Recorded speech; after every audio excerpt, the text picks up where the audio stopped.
धोने वाली बहू। शादी के पहले से ही विभा को कपड़े धोने का बड़ा शौक था। तो कभी तालाब के पास, अरे मेरी नीली वाली लुंगी नहीं दिख रही है। विभा की अम्मा, कहाँ रखी है लुंगी? अरे वो तो विभा ने परसों ही धोकर रखी थी आपकी अलमारी में, देखो वहीं होगी। वो ना मैंने आज धो दी, मुझे लगा कि गंदी हो गई होगी।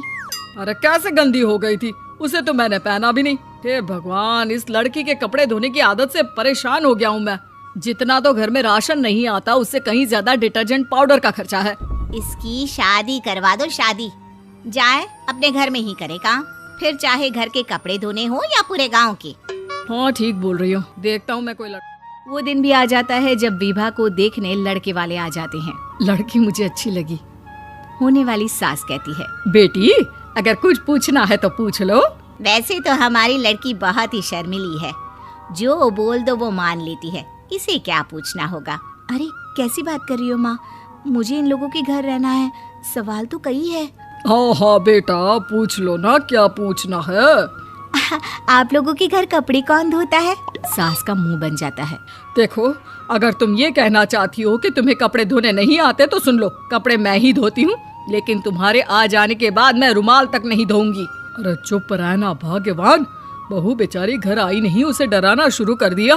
वो क्या है ना बिटिया, अभी तक तो ये कल्लू की माँ ही धोती थी, लेकिन अब तुम्हारे पापा तो दहेज में वॉशिंग मशीन देंगे ही।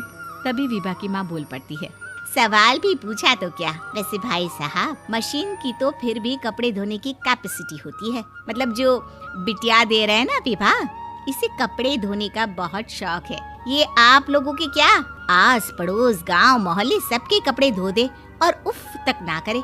बाहर देखा नहीं आपने कितने कपड़े सूख रहे हैं, सब हमारी बिटिया ने ही तो धोए हैं। बस भी करो ना माँ, शर्म आ रही इतनी तारीफ सुनकर। और तो और एक दाग निकाल कर दिखाओ तो मान जाओ। हाँ अच्छा, माफ करना बेटा, मैंने गलत समझा, हमें तो रिश्ता बहुत पसंद है। और ऐसे जुड़ जाता है रिश्ता कपड़े धोने का शौक रखने वाली विभा।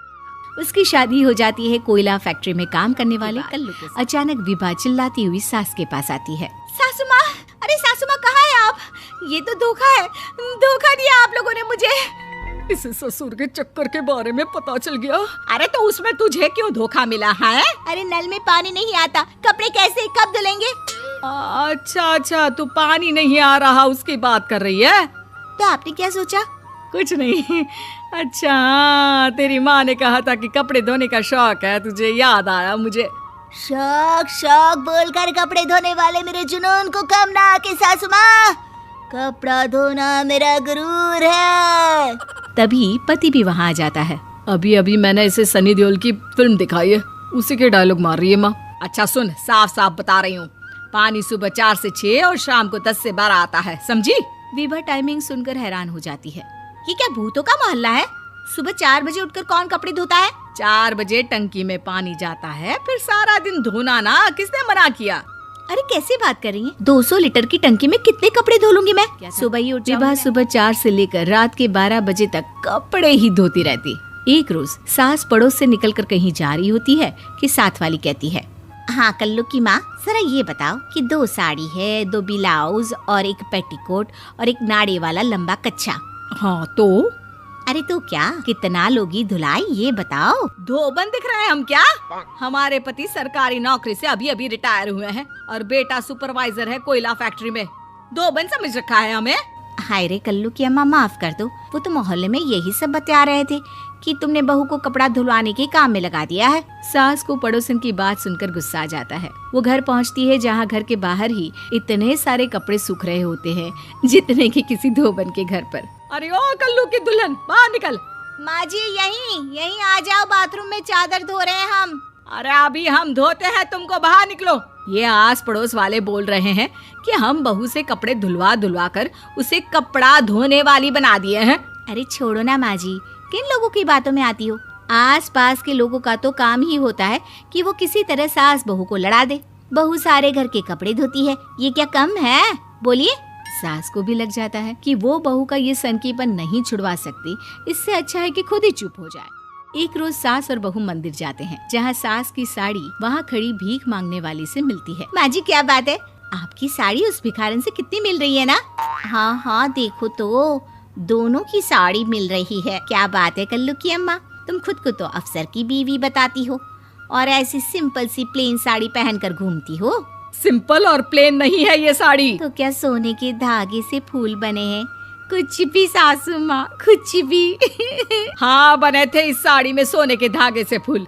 मेरे पति लेकर आए थे मद्रास से स्पेशली मेरे लिए 10,000 की। ताहे भाई साहब इस भिखारन के लिए भी सेम टू सेम साड़ी लेकर आए होंगे 10,000 की। सास उस वक्त तो कुछ नहीं कहती, लेकिन बहू के साथ घर आती है और अलमारी से एल्बम निकाल कर लाती है। ये साड़ी देख रही है, ये वही साड़ी है जिसे मैंने अभी पहना था। इस साड़ी में ये जो चमकदार फूल दिख रहे हैं ना, ये सोने के धागों से काढ़े गए हैं। लेकिन तू लोकल वॉशिंग मशीन ब्रश से घिस घिस कर सारे फूलों को निकाल कर साड़ी प्लेन कर दी।